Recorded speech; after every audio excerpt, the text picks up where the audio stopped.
Hello, Sci-Fi Valley Con family. This is Samurai Jill, back with Maurice LaMarche. Yes. 2 years in a row, It's been a year.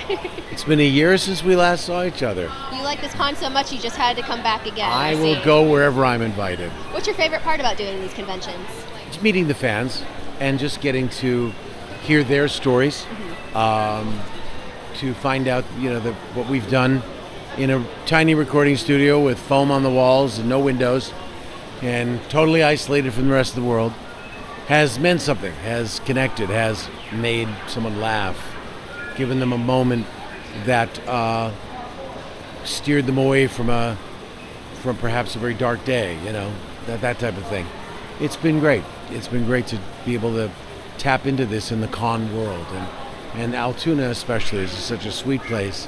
It's so nice to work with these folks. So I'm glad to be here. We're happy you came as part of this Futurama get together. Yeah, I had to bring Leela. Had to do the reunion, Yeah. So yes, wonderful Leela cosplay. So last time we talked, it was just before the new episodes released. Right. But now we can actually talk about them. We can. They were great. I saw Kif had some great character development. He grew a spine. He became a father. Yes, he did. Stood up to Zap. Yes. If you could write any episode, what would it be about? Well, now that Kif has a family, I don't know if I'd write the episode. I've always pitched the concept of the episode to David and Matt and Patrick and the other writers, that it would be a great episode I would love to see an episode where Kif had to step into the captain's chair, maybe because Zap had food poisoning or something, and and actually be captain of the Nimbus. And the sort of comic tragedy of it is that he'd be really, really good at it. Way better than Zap. And that. But they don't want that. Yeah, but then Zap gets the job back, and they don't want nobody someone with sees a brain, it. Nobody right? sees how good he was. Maybe that would have been fun. I'm loving the direction that we're going with the family, though, and I can't say much. But on the new season that we're working on right now, that we're recording, there's a wonderful episode involving Kif and his son. Aww. And I can say no more than that, but it's a very, very sweet episode. Getting excited already. Kif and Axel. So I get to play off of myself a bit because I play the son as well. That's right. He's basically, like, Kif is here and he's kind of world weary and he's had a life, and then Axel's just like, he thinks he knows everything, and what did my father know? You guys stink. Ugh. So one of my favorite parts about Sci-Fi Valley Con is that there's a karaoke after party on Saturday. Oh, wow. What song do you think Kif would sing at karaoke? Well, he already sang, Once upon a time I was falling in love.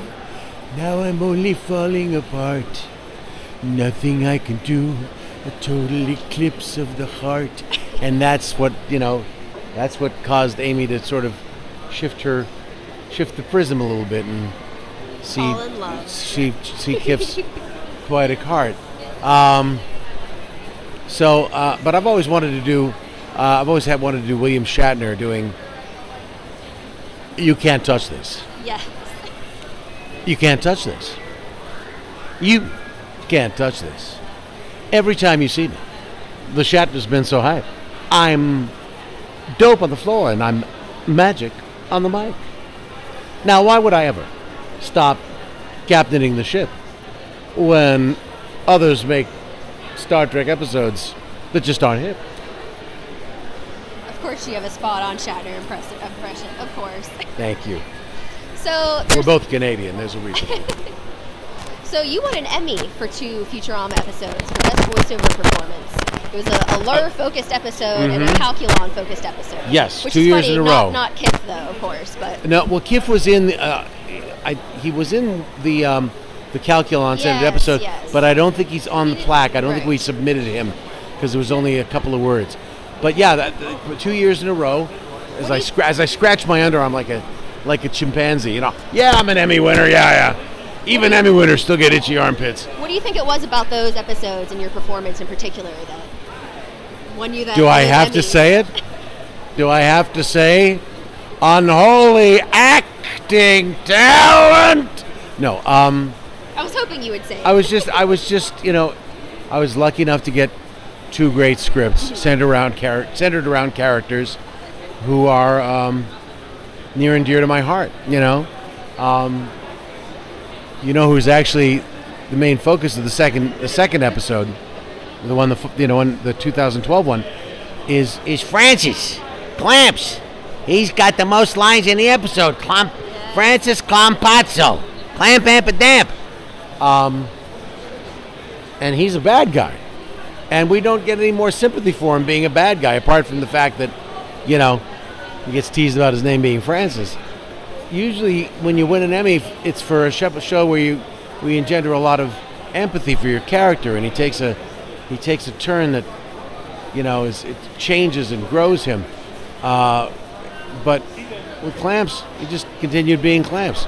But I maybe on that one they gave it to me for versatility, because I submitted 6 characters in that episode. You did your Orson Welles impression. Orson Welles was in the first one with Lur. Right. Orson Welles' head in a jar, yes. And that's amazing. Yes. As we know, that's one of your best impressions. Summer sausage. We learned that Orson loves summer sausage. Yeah, so I was just very lucky, and I'm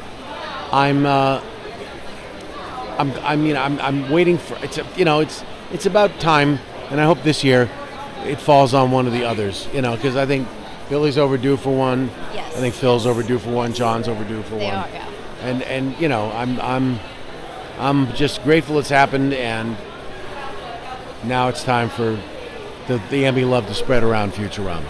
Absolutely. Yes. So when we talked last year, you told me about a film you were in, Murder Anyone, on Yes. Tubi, and I watched it. I really enjoyed You did? it. I did, yes. Thank you. I really enjoyed your performance. Thank you so much. The twist at the end, the art versus commerce argument. Yes. Can we expect to see you on the camera at all anymore? Well, the director of that film, James Cullen Bressak, actually tapped me to be in his newest film called Oh Goodness.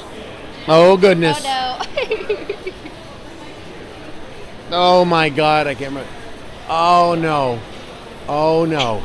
Look it up real quick and we'll cut it. We'll cut this part. I'm gonna find. I had to do this once before. Too many roles to remember.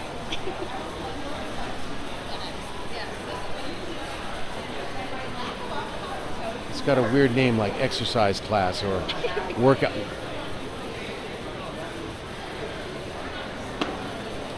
So, that same director of Murder Anyone, who's a dear friend and son of Gordon Bressak, Pinky and the Brain, writer, tapped me to be a mafia boss in his newest film, Workout Tape.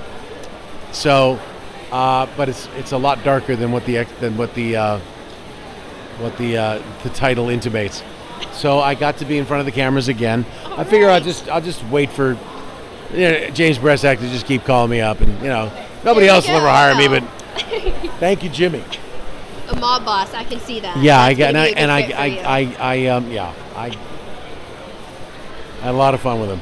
And I enjoyed you at the end with Lisa Wilcox. She was actually one of the first people I ever interviewed. Oh, so she's wonderful. She's wonderful. Yes, we met that day, and we were married within 5 minutes. we were a quarreling husband and wife.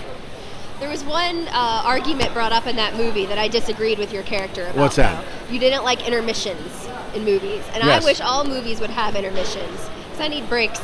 Well, the older They're like 3 hours. the now. older I get, the more I appreciate a good chance to go to the bathroom without missing anything. So yes, you're right.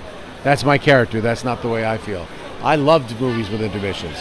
When I was a kid, Fiddler on the Roof had an intermission, and Lawrence of Arabia had an intermission. So yes, but. Well, I look forward to seeing more of you on camera. Thank you. And your voice work, always incredible. Thank you. Futurama. Everyone, come meet Maurice LaMarche at Sci-Fi Valley Con this weekend. We're having a great time. Thank you. Look forward to it. Nice to see you again. You too.